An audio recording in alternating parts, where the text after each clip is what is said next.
Louvray, Laura Latchan. RCI Matin, 6h25. On accueille le président de la communauté d'agglomération de Cap Excellence. Bonjour Éric Gelton. Bonjour RCI. Merci beaucoup. Bonjour aux auditeurs, bonjour à vous-même madame. Merci beaucoup d'être en direct avec nous ce matin. Cap Excellence dans le viseur de la justice. On a appris hier que le DGS de la communauté d'agglo a été placé en garde à vue à la police. Il doit s'expliquer sur de présumées anomalies financières. Cela fait suite à une enquête en cours depuis plusieurs mois. Que se passe-t-il, Éric Gelton? Cap Excellence est-elle en train de perdre un peu de sa crédibilité?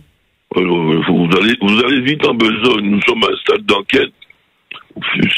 Il y a une garde à vue, effectivement, pour poursuivre l'enquête, mais il y a personne n'est coupable, tout le monde est innocent. Donc, on verra bien les développements. J'ai horreur de me projeter dans des décisions de justice. J'attends que la décision de justice a lieu pour apprécier les uns et les autres.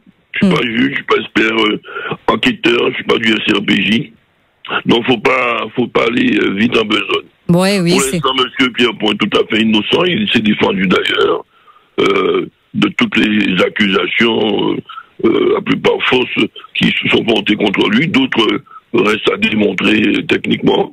Et c'est tout. J'ai tout à fait confiance en Bruno Pierrepont, qui sort des services de l'État, contrôle de légalité, expert en matière de marché public, etc.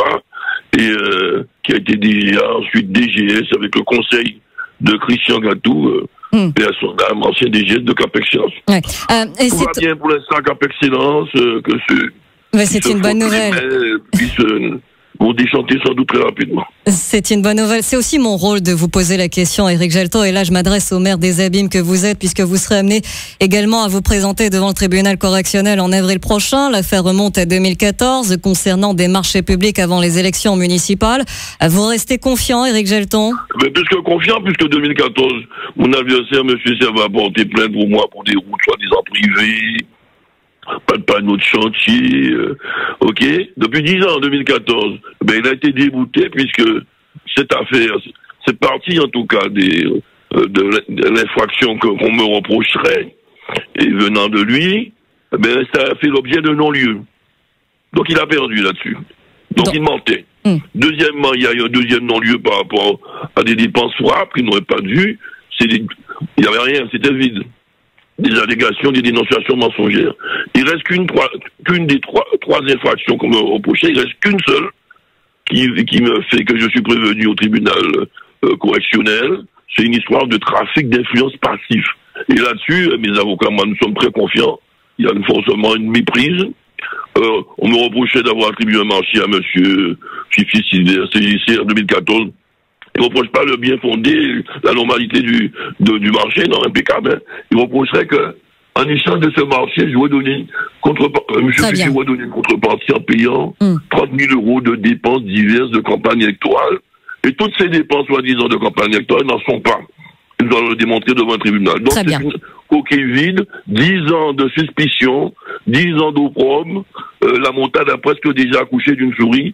Le reste sera réglé devant un tribunal correctionnel. Et je vous propose de continuer sur le reste de l'actualité. Une œuvre locale fait débat en ce moment. Une plainte a été déposée contre X en Guadeloupe suite à une peinture représentant le président de la République avec la tête coupée. Emmanuel Macron a décidé donc de porter plainte. Certains artistes du collectif Artistes et Résistance seraient visés par ces accusations. Un mouvement qui a pris naissance sur le chantier du Centre des Arts. Jusqu'où peut aller la liberté d'expression, Éric Gelton? Oui, avant de répondre à ça, je tiens à préciser, puisque personne n'en parle jamais, ok, que j'ai fait condamner à 2 reprises M. Serva. Il a porté plainte contre moi pour diffamation. Je l'ai condamné en première et deuxième instance. Je l'ai fait condamner. Et j'ai porté plainte contre lui pour diffamation. Il a été condamné en première et deuxième instance. Aucun média n'en a jamais parlé. J'en profite aujourd'hui pour en parler. Donc il faudrait être beaucoup plus juste dans vos reportages, me solliciter quand je suis mis en cause ou une institution que je préside, mais aussi quand je gagne des procès, il faut en parler aussi, hein. RCI consort. Très bien. Donc concernant cette affaire de tête coupée, j'apprends cette affaire concernant monsieur le président de la République. On peut être président de la République, hein. On peut être l'objet de critiques, de caricatures, même parfois les plus salaces ou morbides, hein. c'est la liberté d'expression, c'est la laïcité, c'est Charlie, hein. Je suis Charlie, eh bien Charlie, je suis Charlie ici en Guadeloupe, en France, et partout dans le monde. Il faut laisser la presse, les gens s'exprimer. C'est pas un appel au meurtre, c'est une caricature, pour ce que vous me dites, hein. Donc, je vois pas de quoi en faire un plat. Donc c'est une affaire, c'est pas du coup il n'y a pas d'affaire justement dans cette histoire selon vous. Selon ce que vous me donnez comme information, hein, ouais. Évidemment. Quelle est la suite pour le Centre des Arts et du projet de rénovation? Le Centre des Arts va-t-il réellement renaître de ses cendres? Peut-on y croire, Éric Gelton? Oui, il faut y croire. Il y a beaucoup de soubresauts, ça date, mais le fait que ça a commencé. C'est vrai qu'il y a des aléas techniques qui peuvent se justifier et qui justifient fortement ces retards. Il n'y a pas de soit de malversation, quoi que ce soit. Ce sont des retards techniques, la capacité des entreprises choisies de faire le job, la découverte de difficultés techniques, notamment au niveau de soutènement, etc., qui font qu'il y a du retard. Donc il y a plusieurs reprises de changement de maître d'œuvre de cette opération. Aujourd'hui, nous avançons. Nous prévoyons des travaux qui devraient commencer sous peu pour créer la diffusion d'abord, 1200 places dans une salle de spectacle avec les locaux annexes. Et dans un deuxième temps, nous allons passer à d'autres aspects, les ateliers d'artistes, salles de formation, le hall, la boutique, le restaurant, les espaces commerciaux, une petite salle de spectacle en deuxième modulable avec ses locaux. Et qu'en est-il du collectif Artistes en Résistance? Qu'en est-il avec ce collectif Artistes en Résistance? La suite pour le mouvement, vous savez que ce sera l'une des problématiques. Oui, mais vous savez. Alors, quelle solution leur proposer? On s'entend très bien avec eux. Ce sont des gens sérieux, qui aiment leur pays, qui aiment la culture, qui aiment l'art, notamment tout ce qui relève de la Guadeloupe, évidemment. Ça a été bien ordonné, commence par soi. Et on avance avec eux dans la concertation, en toute intelligence. Ils auront aussi leur place dans le nouveau projet du Centre des Arts. Rassurez-vous. La partie des œuvres qu'ils ont réalisées seront pour l'essentiel conservées et ils pourront continuer à s'exprimer dans le futur projet des Centres des Arts. Ouais.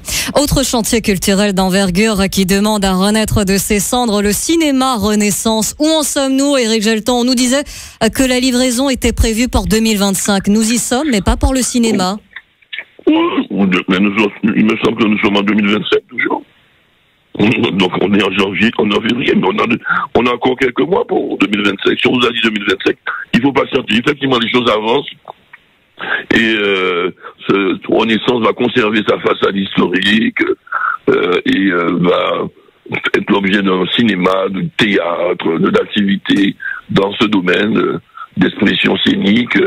Ça va être une belle œuvre au centre de Pointe-à-Pitre qui contribue avec le futur office du tourisme intercommunal à l'Herminier, à la redynamisation que nous souhaitons avec le maire de Pointe-à-Pitre, évidemment, et tous les élus, d'ailleurs, opposition comme majoritaire Pointe-à-Pitre, de cette belle ville de Pointe-à-Pitre qui fait partie éminemment de Cap-Excellence. Donc ça va avancer, ce sont des bonnes réalisations pour 2025, vous avez raison de le rappeler. Ouais, j'aimerais aussi vous entendre sur le nouveau CHU, Éric Gelton, sur votre commune, les Abîmes, à livraison également retardée. Pour quelles raisons? Pour retarder de très peu. Quand on estime qu'il y a eu le Covid, malgré le Covid, les délais étaient respectés. Bon, il y a des petits retards techniques, mais on voit de cette dimension qu'on attend depuis des décennies, on n'est pas 2-3 mois près. Un certain... On est grossièrement, globalement dans les temps, et je vois tout le monde qui passe, voit l'évolution jour le jour de ce magnifique ouvrage, et donc les choses arrivent, encore une fois, patience. Paris ne s'est pas construit en un jour. Oui, les Abîmes non plus. Certains disent qu'il y aurait un problème d'assainissement qui ne serait pas totalement au point. Oh, mais ce sont des considérations techniques, madame. Personne ne va comprendre. Je donne des explications. Mais est-ce que vous nous le confirmez, Éric Gelton? On a envie de savoir. Qui vont être surmontés. Faisons confiance à nos techniciens, au marché qui a déjà fait ses preuves, puisqu'on voit concrètement les réalisations avancées. Dans ces grosses opérations à plusieurs centaines de millions d'euros, il y a toujours quelques petites surprises, mauvaises surprises, sur le plan technique, sur le foncier, sur les soubassements, et j'en passe, voire parfois au niveau des entreprises qui font parfois entre-temps faillite, etc., qui sont des impondérables qui ne dépendent pas de la bonne ou mauvaise volonté de maîtrise d'ouvrage. Donc je félicite tous les techniciens qui concourent à ce que les choses avancent le plus vite possible. Et globalement, ils sont dans les temps. On est dans les temps en tout cas. Oui. Et le carnaval des Abîmes, c'est pour bientôt. Comment faire pour que la fête reste belle? Ah oui, vous avez raison, c'est le souci de tout le monde, que tout le monde puisse aller en famille, avec les petits-enfants. Oui, on parle de sécurité aussi, surtout. Oui, on parle de sécurité, vous avez raison de le soulever, c'est très préoccupant. On est au jour le jour pratiquement avec l'État, avec les autorités de gendarmerie, police nationale, police municipale, des Abîmes, mais aussi de Pointe-à-Pitre pour le carnaval, les jours gras.